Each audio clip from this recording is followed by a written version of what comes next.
Welcome back to the Pump YouTube channel. I'm Harmilap, and I'm part of our 5 to 9 series where we interview med students on what they do outside of school. We're going to be baking today with our special guest, our third-year med student from uOttawa, Aleeza. Hi, thanks for having me. So today we're going to be baking one of my easiest favorite recipes. It is sea salt chocolate chip cookies, and I think I really perfected the recipe by trying out the different proportions. So I'm excited to share with you today. So let's get into it.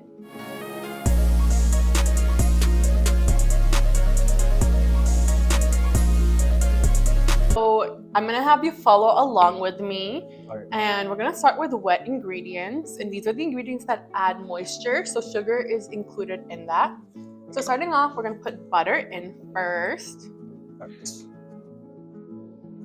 and we have everything proportioned out, which is also how I like to bake. It's called a term like mise en place, which is called having everything where you need in place, something like that in French. Okay. But it makes baking a lot more calm for me. So it's a really good distressing tool for me as a med student. And I've been doing it since I was young because it's involved having sweet treats and there's like a good chemistry proportion to it. So next we're gonna add sugar. All right. To add on to that, so what does your 5 to 9 typically look like at med school? So in med school, my 5 to 9 typically, now that I'm in clerkship, which is my clinical years, typically when I come home, the first thing I do is I greet my cat and just like lay down in my dirty scrubs and just... And I think that's how I sleep it off. That's fair. So what time do you usually get up around after your nap? So I'll usually have like a 45-minute power nap. And then after that, there obviously are days where you have to study. So I found that if I do consistently study each day, there's not that much time that I have to be spending on top of, given that each day you're working and you're learning a lot from your patients themselves.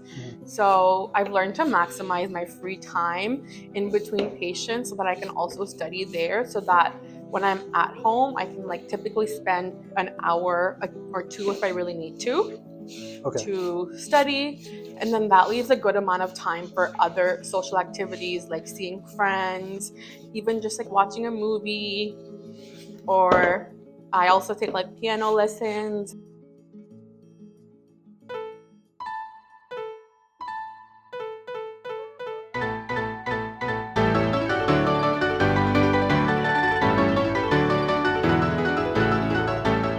Make time for the gym, so it's nice in that sense. And then there's a lot of time till I sleep too, so it lets me really have a good nighttime routine where I'm really like rest and relaxed.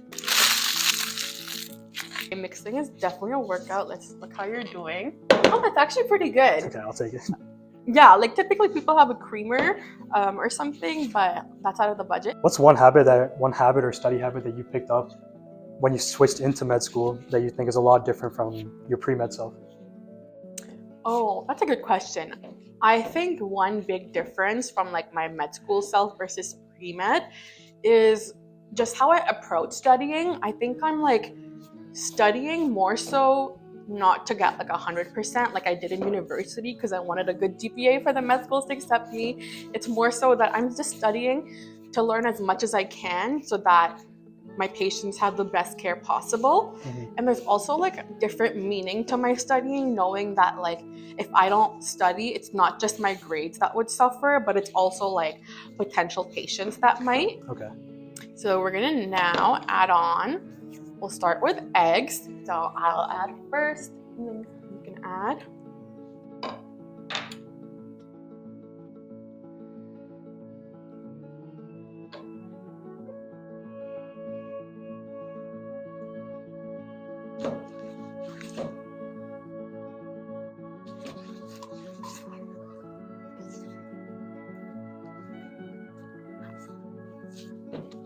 So you said you really care about your patients a lot, which is, I mean, good to see, considering you're in med school. Yeah. But what do you do for yourself though? Like what boundaries do you set after 5 p.m.? Make sure your mental health is still in check. Yes, that is very important, boundary setting after work. So I definitely like have learned from observing other people. Like I've noticed that a lot of physicians and residents set a big boundary where they're not going to respond to messages regarding patients once they leave the hospital. So you said you had a cat? Yes, I have a cat. I moved to Ottawa for med school and it was quite lonely. And so I thought about it for a while. I got my cat during clerkship. So I was scared at first about how it's going to work out. But I noticed that a lot of physicians and residents also had pets, and it's a really good support system. And I also think having to take care of a cat allows me to like take better care of myself too, because I can't like sleep all day, you know, there's someone I have to feed, and I think that's helped really a lot. What kind of cat do you have? I have an American short hair domestic, and she is really chubby. I adopted her from like a rescue for overfeeding, so I have her on a diet, which is kind of fun because I'm like incorporating some of my med school knowledge into having a pet.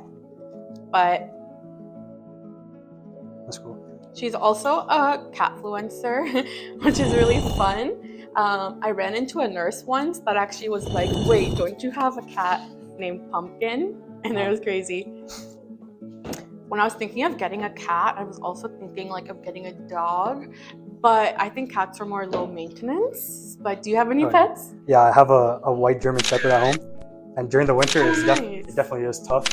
So I recently picked up golf this past summer, and I'm pretty bad, so I got these foam golf balls off Amazon, and I've just been hitting them constantly in the basement, and she goes and grabs them for me and brings them back to me. Oh, nice. So that's how she gets her exercise in the winter. That sounds so fun. So how realistic is cooking and baking regularly during med school? Okay, I guess it really does depend on the individual. Like for me personally, I love baking, but cooking and I don't really go together. And so what I do is I meal prep really simple stuff.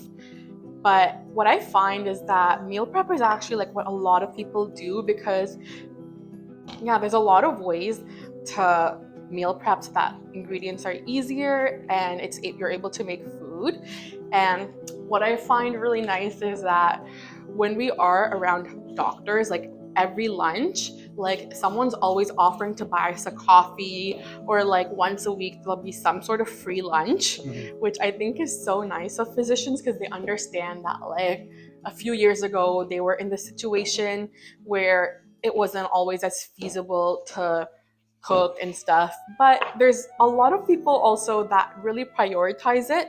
So if there's a will, there's a way. And I find that I can bake like once or twice a week, and it's still pretty attainable, especially when it's like something that helps you de-stress. Then you're combining like self-care with basic needs. Okay, we're on to the last step, which is adding our chocolate chips. I prefer not to use chocolate chips, but like use chocolate chunks, because I think it tastes a lot better when they're like big and mixed in. That's right.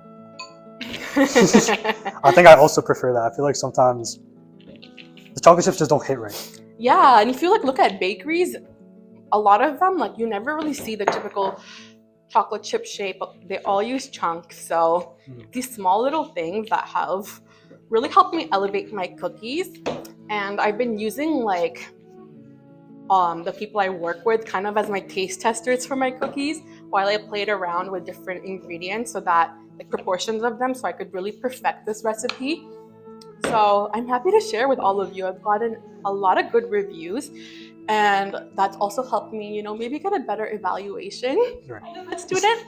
So that's a life hack. This is what the perfect cookie dough looks like. It's not too doughy, but it's not too sticky. So now we'll wash our hands. We'll wash our hands, and now we're ready to make the cookies and shape them.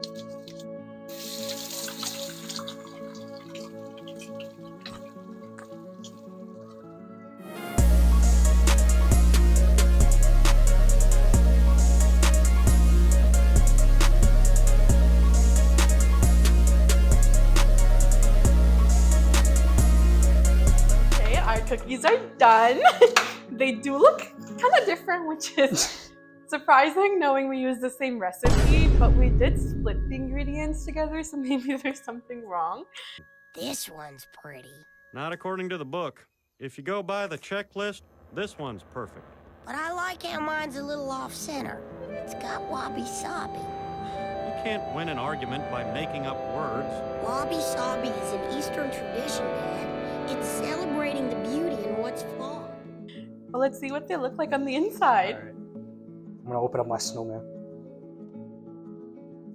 Okay, nice. That's gooey. The Okay, chocolate is beautiful. Let's take a look at yours now instead. Okay, I like my cookies thin. Is that a choice you made during the baking, or? Yes, it is. Maybe, no, you know what? I actually do like my cookies this thin. And so that's why I use a higher ratio of butter and sugar. But if you want your cookies more cakey, you can add more flour, similar to what yours look like. But I'm really impressed with these because they held their shape. Yeah, I'm surprised Yeah. they stayed like that too. Mm-hmm. All right, to wrap it up, I have one final question. Yeah. What's one thing you would tell your pre-med self from now? I think I would tell my pre-med self 3 things. I'd first say just put faith in life, put some trust in, because I think I put in a lot of stress about if I'm gonna get to med school. But I think rather than having an if mentality, it's better to do like when I'll get into med school. And there's just so many opportunities around the world that I feel like if you're genuinely very committed, like I've had classmates that applied so many times. So I feel like if there's a will, there's a way. So I think change your mindset and like even start pretending that like you're gonna get in. Start thinking about specialties ahead, because I feel like I was just so focused on getting into med school that I never really thought about anything else. And then I would say second thing is also just, I think I told myself a lot that I wanted to be a doctor and that I'm sure it's the only career I want in healthcare. But now that I've like worked and seen how many careers in healthcare there are, I think in hindsight I was narrow-minded. And so I think I'd also remind myself that there are backup options, because I think that would have helped me with my stress. And maybe even exploring those a bit more, because maybe that would have changed where I ended up, even though I'm really glad it all worked out.